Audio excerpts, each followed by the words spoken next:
we can start with the fact that now cities are paying to call themselves a blue zone. So it's a revenue stream to someone now. So that's questionable. That unless you're getting 50% of your protein from animal source foods, you're not going to be meeting your non-protein nutrient requirements. Make them pay. Don't reelect them. Peter, what is crude protein and why does that matter? Well, Dave, crude protein is a feed quality estimation that we've used for almost a century and a half, mostly in animal science, but of course it comes into human nutrition as well. And what we do is we measure the amount of nitrogen that's in a sample, and then we express that as a percent nitrogen in the sample. We multiply that number by 6.25.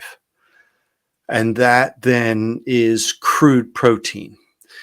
We're doing this because we assume that all the nitrogen that was in that sample was in protein, and all that protein was 16% nitrogen. And we've, as I said, been doing this for close to 150 years now, and that works okay with ruminant animals because ruminant animals can utilize non-protein nitrogen. But humans and other monogastrics can't.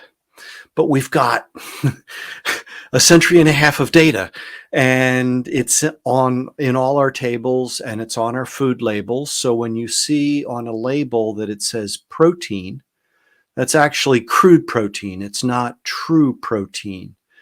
And monogastrics, like humans, require specific amino acids. And crude protein doesn't give us that information. But it's harder to find.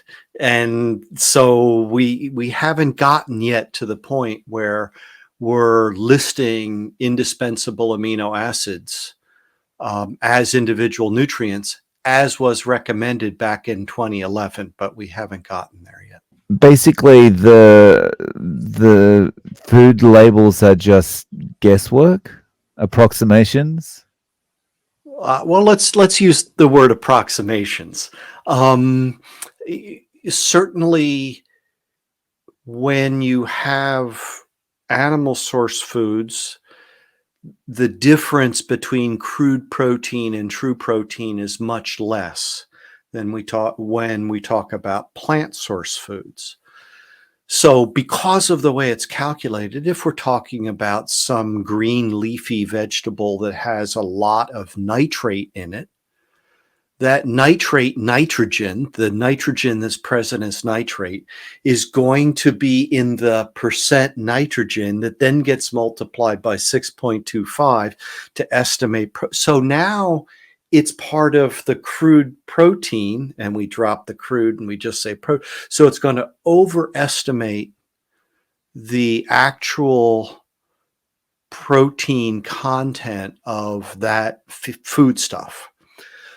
And then we haven't yet gotten to where we can talk about digestible protein, because just because it's in a food doesn't mean we can digest it. And then because our ability to utilize dietary amino acids is influenced by the limiting amino acid. In other words, we have different requirements for the different amino acids. It's not all equal requirement.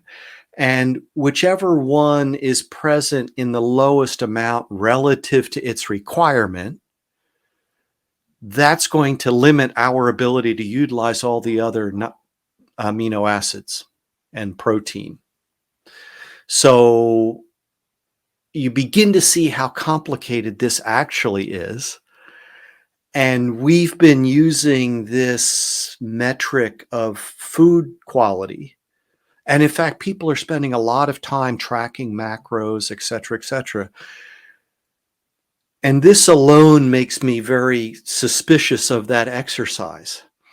Because even if those numbers are accurate, And even if you can estimate accurately how much you're getting, it really isn't telling you what you need to know. And those are two big assumptions that I put in front of that, because plant source foods vary far more in their nutrient content batch to batch than animal source foods do. And then when we process plant source foods, we have a greater impact on the digestibility of certain amino acids like lysine, for example. And we can come back to that. And then, of course, there's the whole problem of accurately estimating what you actually eat. So we're not actually running very many feeding trials where we have people completely controlled. And yet in animal nutrition, it's not uncommon to have animals identified with RFID tags. So when they put their head into the feed dispensing device, the computer now knows which animal it is and can actually measure how much it eats and when it eats. And we've already determined exactly what's in it, because we don't go to book values when we do feeding trials. We actually evaluate. So you begin to see the differences between human nutrition and animal nutrition as scientific disciplines. And, because these ingredients in these processed foods vary so much batch to batch, when they submit labels, they're given a certain, tolerance around that number. And that tolerance has to be sufficient to account for the differences between the lots of ingredients coming in. They're not going to print a new label for each one. And so now you begin to see why I'm really kind of skeptical of tracking some of these nutrients, because even a table value is an average value. Right? And a good table should tell you how many observations went into that, mean value. And part of the problem that we face is when we go to some parts of the world where certain foods are very important in their diet, but not globally, we don't have a lot of data points to put in the table. So some of those are only one observation, becomes the value that then gets plugged in when we do food supply or food system calculations. So there's a lot of that goes on that makes me kind of skeptical. And is there anyone that benefits from the current system? Well, sure. Legitimately and otherwise. We in the high income countries, we have access to the foods that I would recommend and that you would recommend at lower proportion of our income than people in other parts of the world. We also have reliable cold chain distribution to get them safely to market. The food safety issue is, certainly in the US and also in Australia, is far greater than in many parts of the world where these issues are. So, we have benefited. Now, we've also been misled. We have a lot of these ideas that, well, if you just eat rice and beans together, you have a complete protein, right? And then there's also the whole narrative about we eat too much protein. We can come back to that. But it turns out, in fact, that at some particular stages of life, for example, the quote that I remember from Hans Stein was, an 8-year-old boy physically cannot eat enough rice and lentils if he had unlimited access. just physically can't eat enough to meet his lysine requirements. And lysine is sort of the globally limiting amino acid, mostly because wheat and products and rice and products are the two leading sources of protein. I'm using air quotes, because it's crude protein in humanity's food supply. And cereals are limiting in lysine. That's why in swine production they feed soybeans and corn, right? Because the soybeans provide the lysine that the corn is missing. So we've had these stories about how we could supply the essential amino acids, and we really had that before we had a good tool to allow us to know. Not only, it's difficult to do the 20 analyses or whatever to what is the amino acid composition of, well, okay, so that's more rigorous than doing a Keldol assay to say how much total nitrogen is in this food sample. And then again, how much of that is actually digestible? And one of the things we now know is that the more plant source food in the diet, the lower the digestibility of any particular source. So you have a difference in digestibility, but then you also have an effect of the total diet on digestibility. So this gets more complicated than we're used to talking about, and obviously it's hard to communicate this in sound bites. But one of the papers basically said, the easiest thing to do is to make sure that you have animal source foods in the diet. And then a lot of this, it still pertains, but it's not as critical because you've taken care of the limitations because of the plant source food not providing sufficient indispensable amino acids or, in fact, other essential nutrients.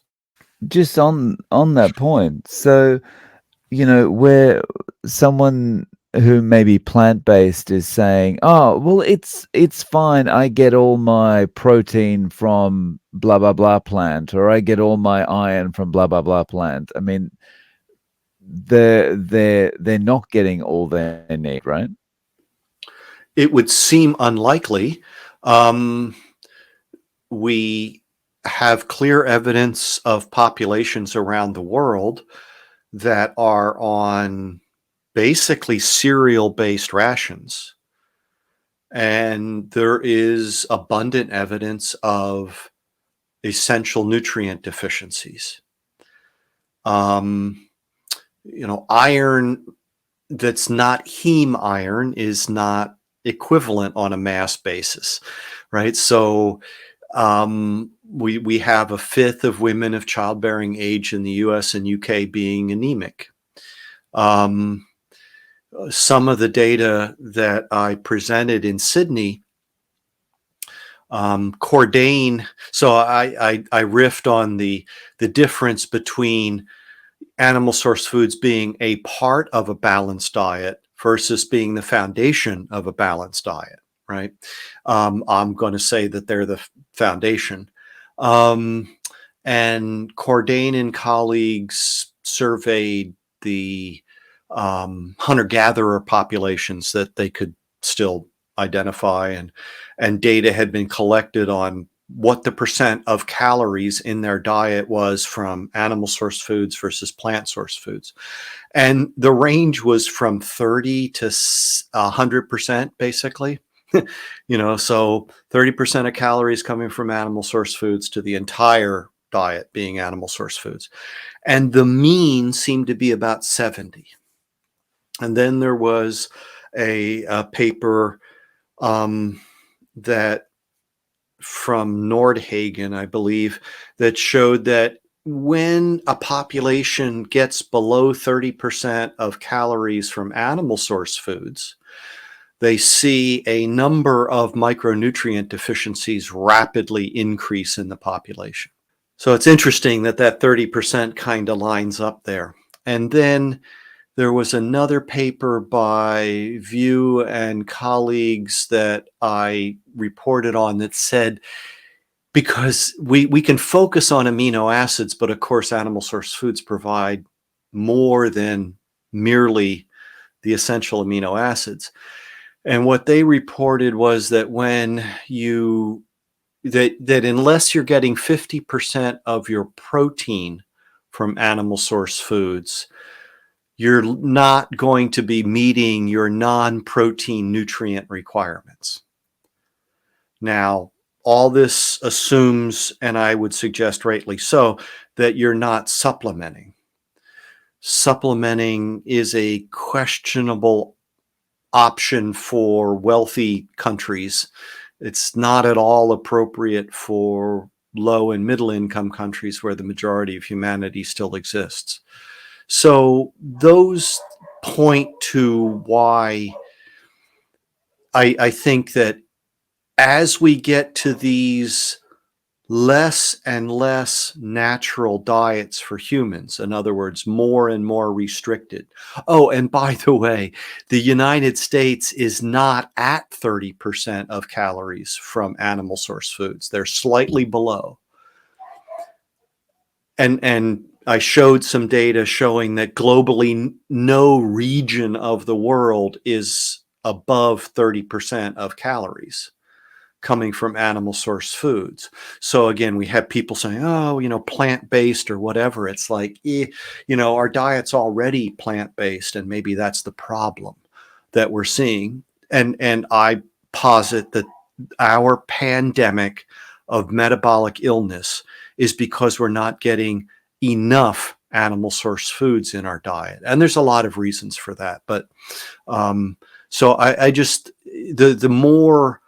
the further we get from the natural diet, as I was saying earlier, the more critical it is to know this information, because it means you're going to have to do a lot more to make sure that you're achieving your adequate essential nutrition.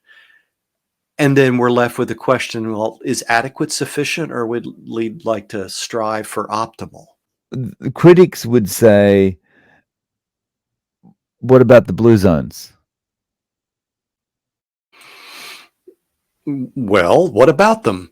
And again, critics will say a lot of things.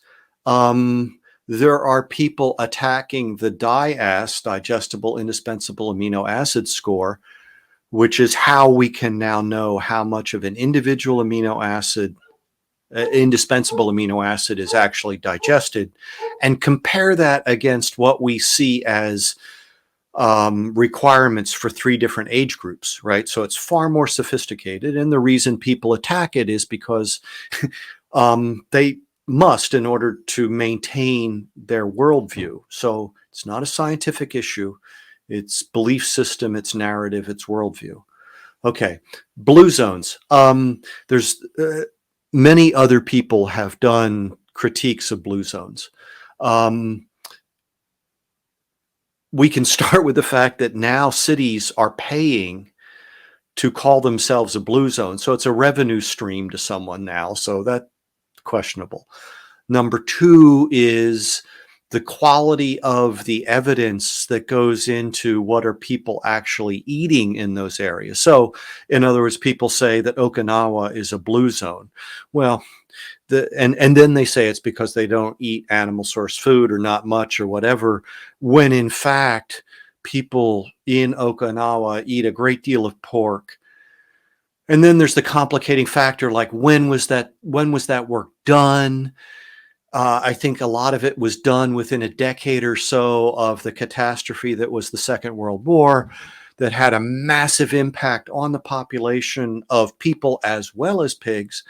And I think I remember seeing somebody citing a group of pork producers in the U.S. or a pork industry in the U.S. shipped a number of, breeding stock to Okinawa to replenish. And this is commemorated by statues and holidays. And okay, so it's a little different than what people are saying. So maybe they actually thought they were measuring what people, but it was a different. It's sort of like when Ansel Keys goes to Crete and Corfu during Lent and says, this is the diet that they eat the rest of the year. Well, no, it's Lent. They made dietary. And again, a lot of this sounds just, no, that can't be true, but it is. And people within that guild know this, but it's really uncomfortable and awkward. And so we don't talk about it. The last point I'll make is the basic problem with nutritional epidemiology of chronic disease is you never know what you don't measure. Right. And so you have, for example, people saying, well, the Seventh-day Adventists are this long-lived group of people, and they espouse vegetarianism and even veganism, although they define those differently than most people think. And the reason they're long-lived is therefore because they're vegetarian and or vegan. Okay. At the same time, though, you've got another group of individuals, the members of the Church of Jesus Christ Latter-day Saints, known as the Mormons by many. And they're as equally long-lived as the Seventh-day Adventists, but they have no restriction against eating meat. Okay.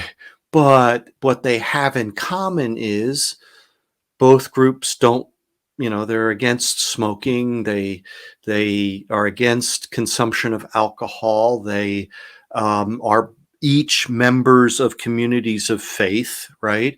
They both emphasize family life, so you have all these other things that have been shown to contribute to longevity. But the one thing people want to look at is, that it must be the meat. And we can see that kind of situation throughout the whole of human nutrition. I'm going to put air quotes around science. Yeah. The more and more I've thought about all this stuff, and I've only been involved in this for a year or so, is it's all context. The context matters so much, and you can make anything, the results can be anything you want if you ignore a lot of the context, right? Well, another line that I like is metrics matter, right? So we have people who are talking about environmental impact, and they're looking at the protein yield from soybeans on a per hectare basis. And then they're looking at the beef yield or the protein yield from beef on a per hectare basis. And then they're saying how much greenhouse gas emissions, water use, land use, all of that. Well, okay, fair enough. But when we then say how much human utilizable lysine is produced, right? Or we have people say, well, it takes 10 pounds of feed to make a pound of beef, or figures like that, or kilograms to kilogram. And the problem there is that, well, but how much of that feed was human utilizable? And the point is that when we only look at the human utilizable feed input, beef is actually comparable in feed efficiency to poultry or pork. But again, they're eating a lot of biomass that isn't human utilizable. And people don't, I think, frequently understand, well, it's misperceived, misstated. They'll talk about agricultural land and they'll confuse that with arable land. And so arable land is agricultural land, but it is the agricultural land that's suitable for tillage. And it's the vast minority of agricultural land. So one of my examples is if you were to take a soccer field and have the area within the boundary of a soccer field represent all of the land area of the world, the agricultural land would only go from the one goal line and it wouldn't even get to the center circle. It would approach it, but it wouldn't reach it. The arable land, the land suitable for tillage, would only go from the goal line to the penalty spot, but only within that penalty area. That's a difference between the two. And that arable land, well, all of our agricultural land is under pressure from a number of facts, and arable land is included. And there's not a lot more of that to be developed at this point. Our natural grasslands are our most endangered biomes. I was just in the Pampas region of South America, in southern Brazil specifically, and the Pampas is far more endangered than the Cerrado or the Amazon rainforest.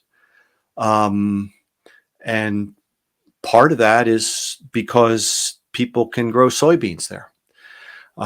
It's the same story that happened in our tall grass prairie 100 some odd years ago or more, when that land became the corn belt and now the corn soybean belt in the United States. So that now we have, I think it's far less than 5% of our native tall grass prairie remaining. So, this, and somebody once said that grazing livestock on grassland is the only agricultural practice that allows us to share the environment rather than dominate it. So these are points that frequently are not well understood when we're talking about food production. The vast majority of the biomass that we produce in agriculture is not human edible. So, even more than half of the biomass of a wheat or a corn crop is not human edible. So that just goes into feed. Well, it can. And I would argue it should.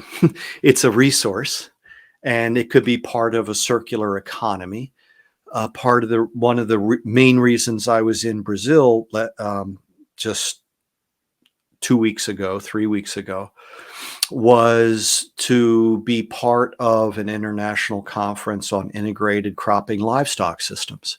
Now, there's a lot of talk about circular systems, right? But this is the only way that happens. And part of the reason is, and some of the really, to me, interesting work that they're doing in their cropping systems.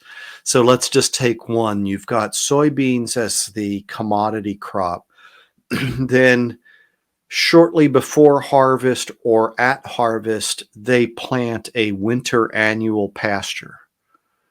Okay, and then that grows, and then they graze weaned cattle on that pasture through the late fall, winter, spring. Now, where I was about like northern Florida kind of latitude. So far milder than where I live in Oregon. I'm very close to the 45th parallel. And so, okay, they graze that and then they come back into soybeans. So the typical mindset was the cash crop is the soybeans. So we're going to put our inputs there. And then, we'll get whatever from having the winter pasture and stocker beef. Well, they said, well, what would happen if we move that fertilizer from putting it on the soybeans to putting it on the forage? And what they saw was not unsurprisingly, they got more forage growth, right? They fertilized it, and therefore they got more beef. What was a surprise was they got the same soybean yield, because 90+% of the nutrients that the cow consumes go right back onto the pasture. So, they talk about using the same atoms, more than once, right? So these kinds of things are the things that we're going to have to do in order to meet the needs of the world of 2050. This is the critical point, that unless we improve the productivity and efficiency of our ruminant animal agriculture systems globally, we're not going to meet the needs of the world of 2050, when we're going to have 2 billion more people. But those aren't going to be young people. They're going to be old people. And I'm pointing to myself. People who in Africa and Southwest Asia get to live to their 70s and 80s. That's where the population growth is actually predicted to come from. Now, there's certain populations where, they're still having they're a large number of children, but not in Europe, not in China, not in North America, I dare say not in Australia. So we're having these demographic shifts that are actually going to create some problems that I'm reasonably certain our leadership class is no better prepared to deal with than any of the others that are facing us. But one of the things I know is that in order to age healthfully, we need a higher quality diet. And higher quality means more animal source food. So I'm interested in health span more than just lifespan. So are you finding that there is an appetite for this kind of idea? For example, the integrated cropping and livestock systems. Well, it is something that this was their 4th international. So I think that there is interest. As a colleague just reminded me this morning, Brazil is the ideal place for it because of its climate, right? Subtropical to tropical. You can be growing year round. And in fact, if you don't practice this sort of thing, then you see your soils degrading, right? Because they never go cold in the wintertime. So, and they're old, highly weathered soils. So there's some unique advantages. But again, in 27 years, like 2/3 of the children are going to live in the tropical region of the world. The majority of humanity will live in the tropical region of the world. At the same time, 70% of humanity is going to live in urban areas. So we're going to be producing food somewhere and shipping it somewhere. That just is the way it's going. So how are we going to do that? Making sure we get best use. And then another thing that I talk to people about is the nutrients that we ship from the productive regions, or the areas of production, let's call it that way, from the areas of food production to the areas of food consumption.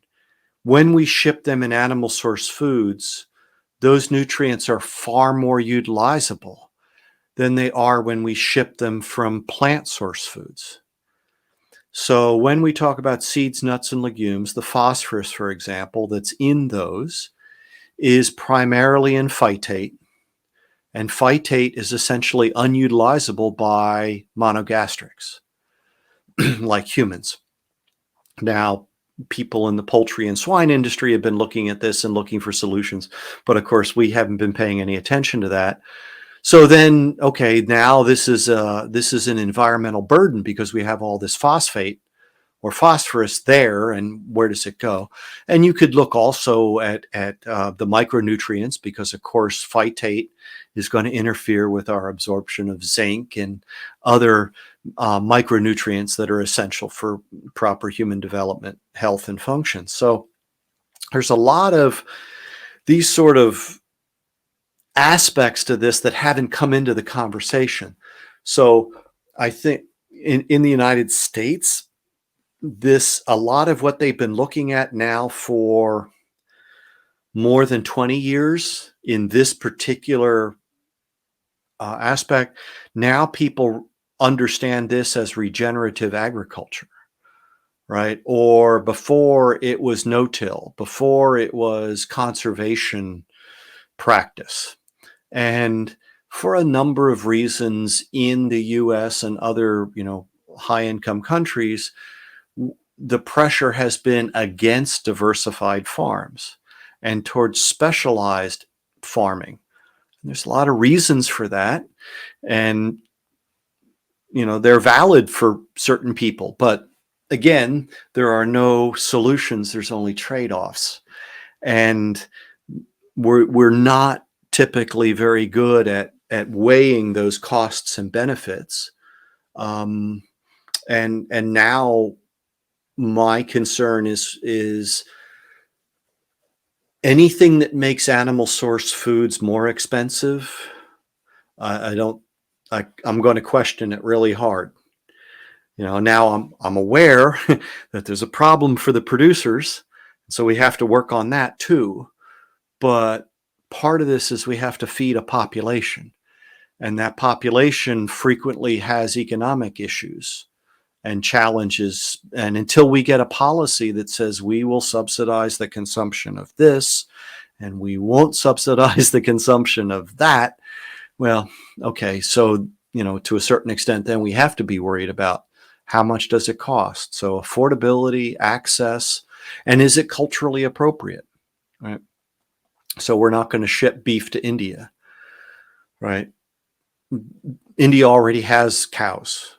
I think I heard that the population of idle cows is the term that's used. The cows that are not producing dairy, right? The number of those is larger than our entire dairy herd in the United States, and yet they're going to get counted against the global beef emissions, right? Or cattle emissions. Dairy gets put into that too. Brazil, I think, has 3 times the cattle that we do in North America, but they produce less beef. A fifth of the world's cattle exist in sub-Saharan Africa, but essentially they haven't been commoditized. I mean, there's cultural issues, there's all kinds of things. But these are the sorts of things that people need to see and say, yes, we need to work on this problem, as opposed to, we need to get rid of half the cattle in Ireland in order to achieve some goal, which even that goal makes no sense, right? So on that point, talking about Ireland's situation, like I've got 2 things I'd love to hear your thoughts on. The first one is people will say things like, the burp methane, or maybe, what I thought before was the fart methane is bad for the environment. And the second part of that is, how do we make governments understand or care about the fact that people aren't getting enough nutrition from a heavily plant-based diet, and we actually need to be giving them more animal protein? So first things, yes, methane, regardless of source, is a greenhouse gas. Proud of you for saying burps. Too many people, still think of, rocket cow as opposed to dragon cow. But it's now accepted within the IPCC that enteric methane should be treated differently from fossil or industrial methane. So the methane that a cow burps out had just recently been carbohydrate plant material. And that carbohydrate plant material had shortly before been CO2 in the atmosphere. So photosynthesis takes CO2 and it's reduced to carbohydrate, and now the animal eats that plant material, and a small percentage of that then gets emitted as methane. But in the atmosphere, then that methane within about 10 years is oxidized to CO2.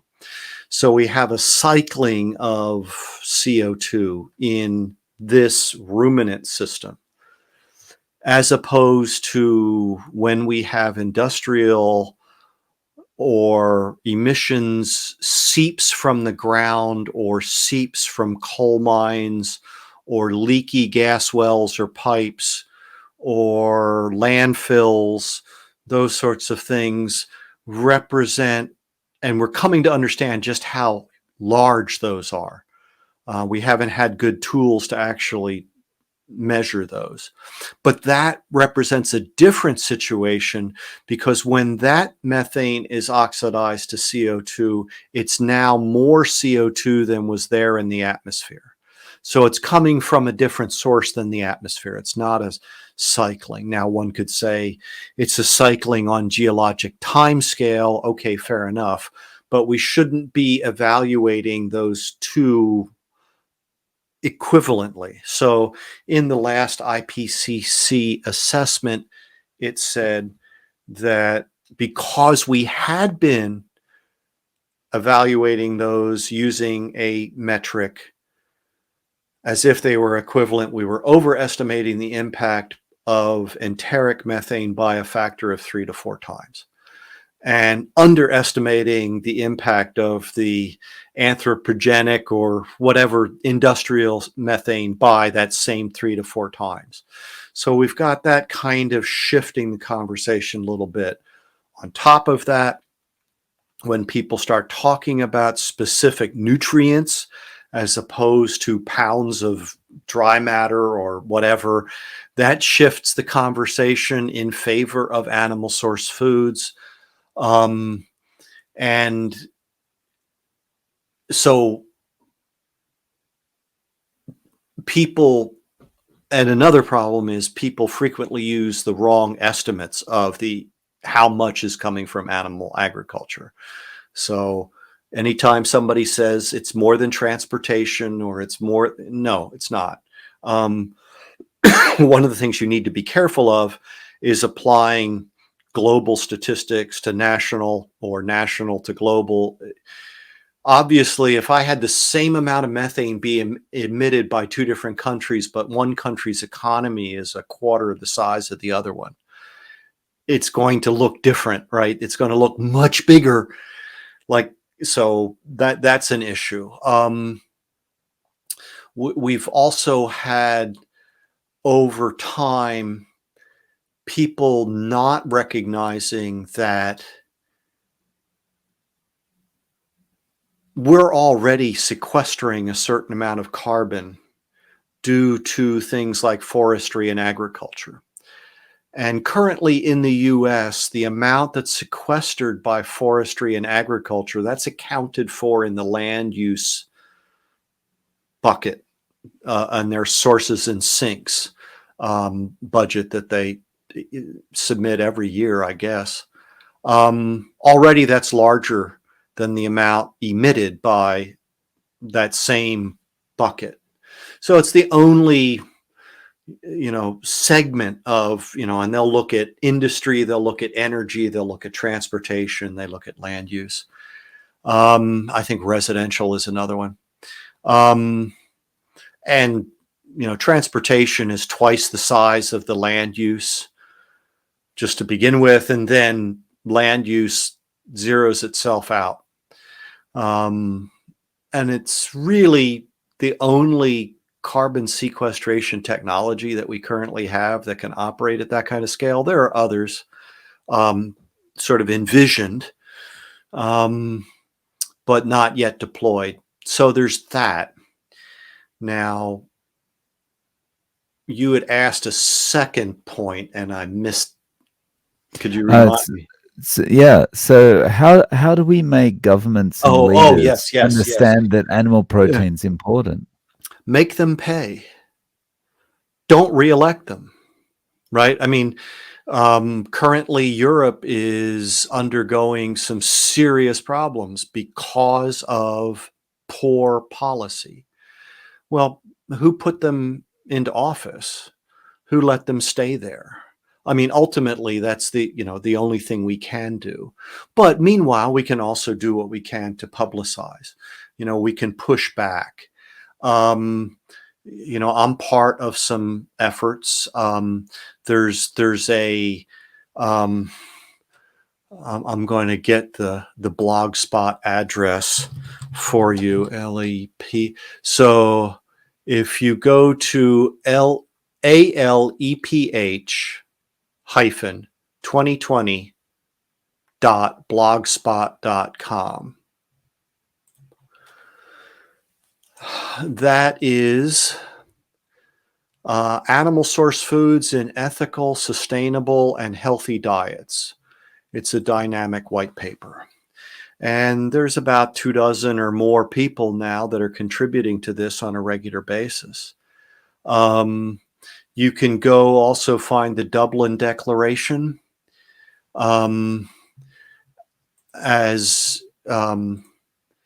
it's the Dublin Declaration of Scientists on the Societal Role of Livestock.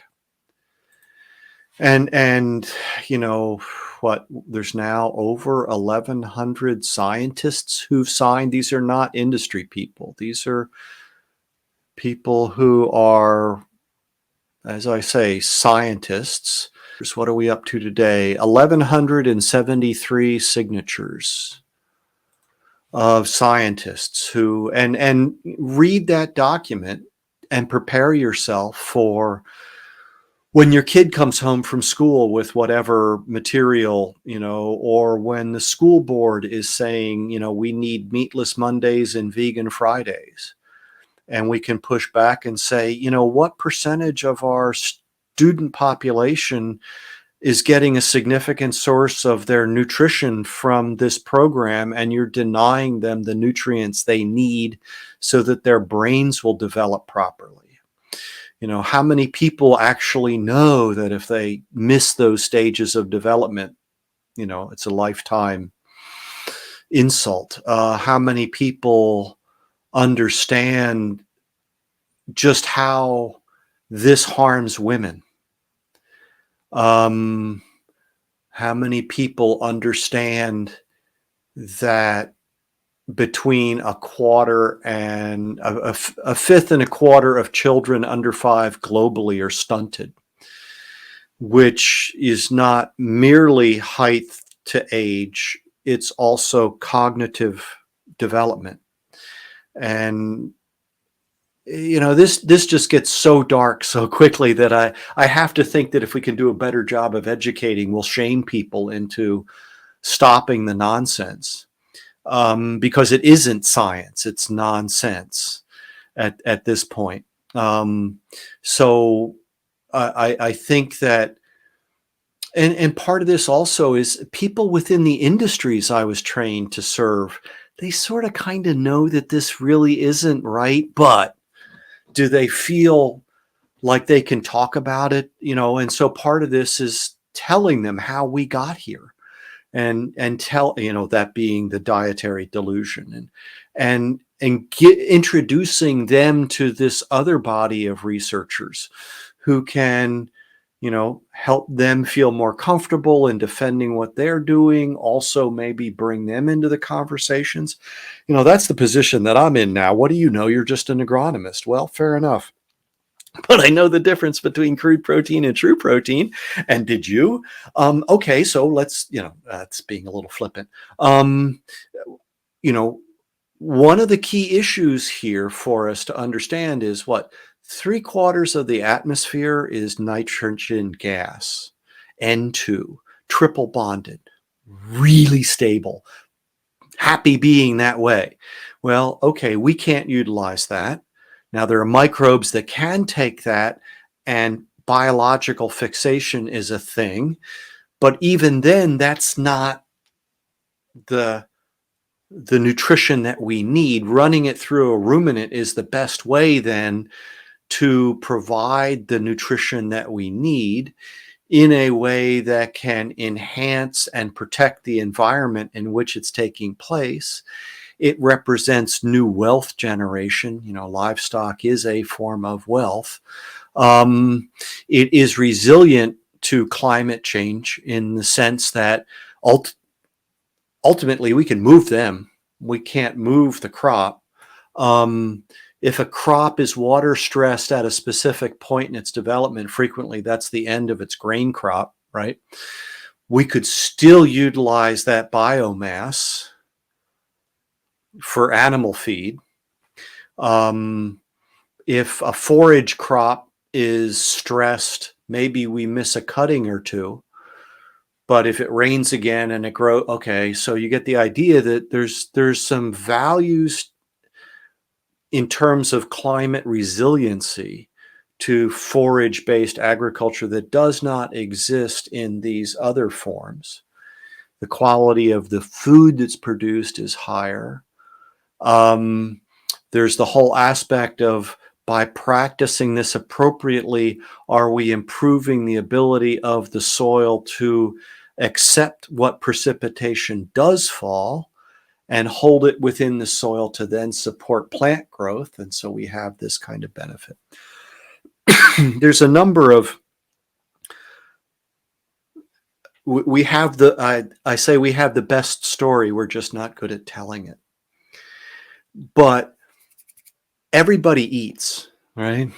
And in the US, 60% of adult Americans have one or more chronic diseases. Only 7% of adult Americans exhibit optimal cardiometabolic health. So from a statistical point of view, sick is now the normal, right?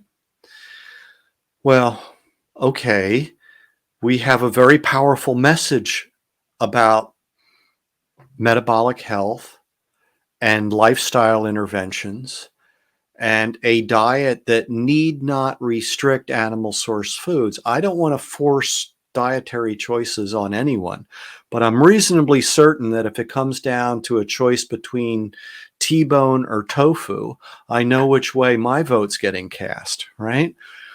And yes, not everybody's going to eat beef. So meat is an animal source food, but not all animal source foods are meat. Right? So yeah, Dr. Ballerstedt says to be sure to take your daily meds: meat, eggs, dairy, seafood. That's what that acronym stands for. So whatever fits for you, whatever's accessible, affordable, and appropriate to you, make sure that you're getting that. And cycling back to the whole protein issue, we undoubtedly are not eating enough protein, because the data for food supply and from N. Haynes in the US suggests that 40, and this is now approaching 10-year-old data, but at that time the N. Haynes data, and I'm aware of the problems with N. Haynes, but there you are, 40% of all Americans weren't getting enough protein in their diet. And most females over the age of 8 aren't getting enough. And that's counting plant and animal crude protein as if it's equivalent. We've already talked about how that's wrong. And it's driving towards 0.8 grams per kilogram as if that's a target when that's a minimum. So even with those two fundamental flaws, they still had 40% of Americans and most females over the age of 8 not getting enough protein. And still they can say protein is not a nutrient of concern. And then Moen and his colleagues looked at low and middle income countries. And when you looked at protein supply, which is crude protein, which they called gross protein, it's the same thing. Only a few of the very poorest didn't have enough to meet that target/minimum. But when you applied the metrics properly and you said how much of that was utilizable based on lysine availability, none of them were. So that's how much this conversation can shift. And again, that's merely looking at the essential amino acids. It's not looking at all those micronutrients that also come. So as I say, the word existential is overused. But I'm willing to say that humanity's existential crisis is insufficient animal source food in their diet. And yet we have people who still think in terms of too much, that there's some harm. Now, there's a whole story about the global burden of disease scandal, and we could get into that. Basically, anything that has people thinking about harms from too much is based on nutritional epidemiology of chronic disease. It's not based on the highest quality evidence that we have available to us.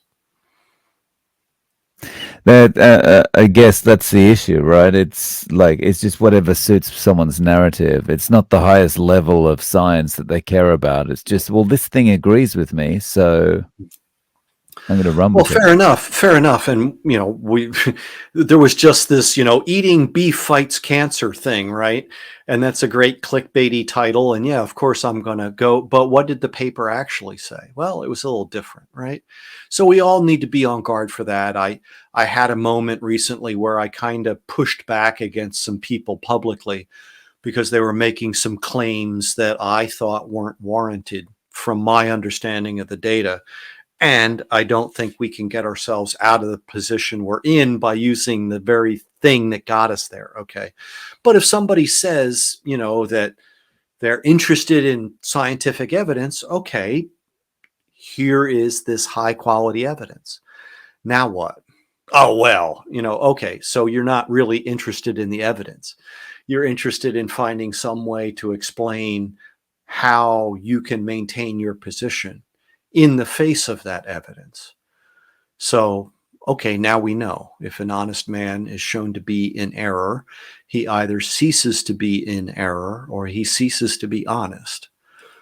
So let's show them and then watch and see and then, act accordingly. Mm. Find honest people. Find people who truly are interested in human flourishing, not in some utopian vision. Like, what can we Mm. do today? I mean, when we have people who do work that shows that an egg a day, in addition to whatever is their standard diet, makes a measurable difference in the scholastic performance of children years later. This is not a heavy lift. We can do this. Meanwhile, we're distracted by all kinds of other things. Those other things may be a problem, but I guarantee you they're not our only problem, and they're probably not our biggest problem. But they are a problem that's very sexy and gets people, and frankly, people can make money from it. So again, another of my lines, you can tell when idols are being worshipped, human beings get sacrificed. Mm. I remember from your talk in Sydney that line about people change their position or they cease to be honest. Could you just say that one more time? I really like it. Sure. So if an honest person is shown to be in error, he either ceases to be in error or he ceases to be honest. Mm. Perfect.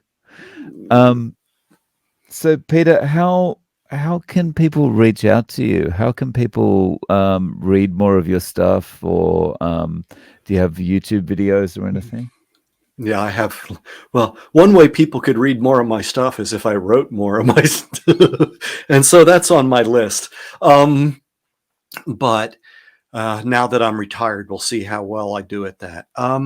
Yeah, I'm all over social media. You can find me grass-based, one word. That's on, I guess I'm supposed to call it X now. Also on Instagram. I've been going through a exercise of publishing my images, my slides in English and Portuguese and text for each from my talk. Also, you can find me on Facebook. My email address is peter.ballerstedt@gmail.com. I'm also on LinkedIn under my name. I try to be accessible. I try to cite my sources. And yeah, I have a lot of talks that are on YouTube. You can find me there by name as well. I just realized I needed to. I've been on YouTube so long that I started as Dulcimer Pete. The instrument over this shoulder, no, this shoulder is a hammer dulcimer. So that was long before I started doing this other stuff. So the most recent talk that I gave, well, no, the talk that I gave at Low Carb Sydney has recently been released. And so ruminating on protein is available. And I was interacting with comments, and I was realizing my comments were being posted under the tag Dulcimer Pete. And I was like, okay, so I've just recently changed it to Don Pedro Sodfather. So whatever, there I am. I'm not hard to find, and I welcome interaction. Well, thank you. I'll link to all those below, and including the talk at Low Carb Sydney. And I really appreciate you being so accessible and coming on and sharing your knowledge with us, Peter. Thank you so much. Well, thank you, Dave, for the opportunity. Thanks for reaching out. Low Carb Sydney was an awesome experience. Low Carb Down Under. I've watched those videos for a number of years. This was my first time to visit, to be part of it in person. And it gave me a chance to visit Tasmania and a bit of Victoria, and then pop over to New Zealand. So when you first contacted me, I was in a bit of the thrash from all this travel, and so I'm glad we could find a time now to make it work. And anything I can do to help people understand, again, one of my lines: when you improve your health, you are improving the world. And so that's something we absolutely, every one of us, can be doing. And if anyone finds themselves in a position where somebody says, yeah, but, yeah, I understand that doing this might increase the odds of me dying with all the toes I was born with, but what about, okay, there's answers to that what about, but let's just help them get out of their denial and rationalization for not making the change that could increase their chances of getting to live a long, healthful life and have all the benefits that could come from that. So I really am anxious to do whatever I can to help people like you, your listeners, anyone else who's involved in this field.